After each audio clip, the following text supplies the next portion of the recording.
Whew, like most people, I watched the drama in the Oval Office yesterday with President Zelensky and the Trump team and Trump himself. And God, I felt really bad for Zelensky.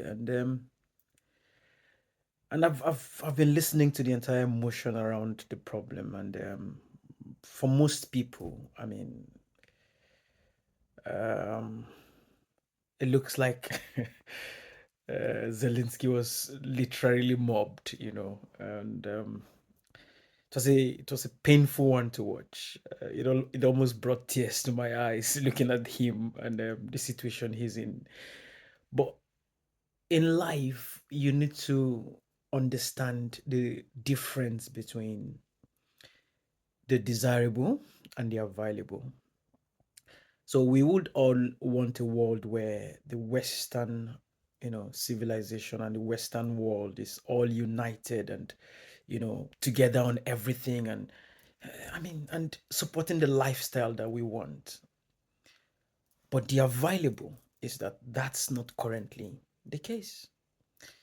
You now have an America whose view of a lot of these things is completely different from what we are familiar with. And if you want to look at it very objectively, you would understand where Trump and his team are coming from. It's not like America is in a rosy state, it's indebted to its neck. And so a lot of things have shifted, a lot of things have changed. And as it is with change, oftentimes people resist change. So the desirable is a situation where the entire promise, historic promise, and the entire position on alliance with Zelensky and the entire thing would hold strong. The available is that's no longer the case. And so when Zelensky was going in there, and look at Macron and Keir Starmer, they both went in there giving Trump what they knew he wanted. So imagine that Zelensky came in singing praises of Trump and calling him the savior of the Western civilization and things like that. That would have gone a bit differently.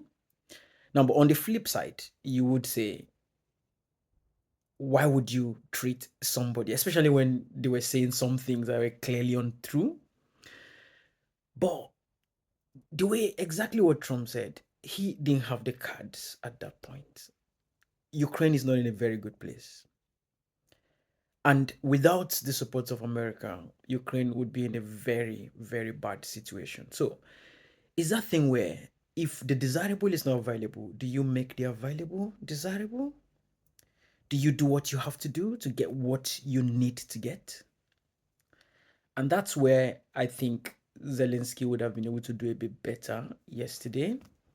And that's not to say JD Vance and Trump did what we would ordinarily describe as good or normal.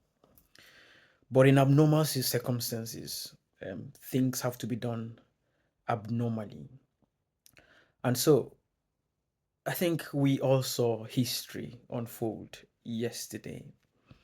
And the world as we've come to know it, alliances, geopolitics, a lot of these things we talk about, I think we need to start revisiting them now. We need to start thinking about how these things work. In fact, you could go as far as saying democracy. Because if you look at China, look at Russia, look at North Korea,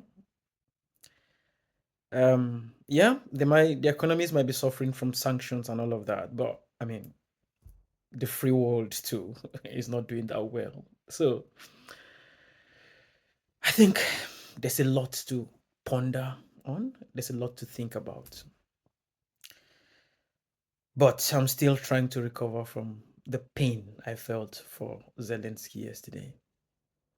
And I honestly hope this eventually comes to an amicable end and that this whole war and this whole death ends. But as it is, he needs Trump. Trump is making some abnormal demands. Do you give those demands? to save your people from dying and possibly take back your country from the clutches of Russia? Or do you prove tough and lose your country? Possibly lose so many. Wow. Anyways, as you can tell, the thought is still fresh on my mind and I'm still trying to process it. But it's a painful one. Anyways, stay strong and let's keep being hopeful.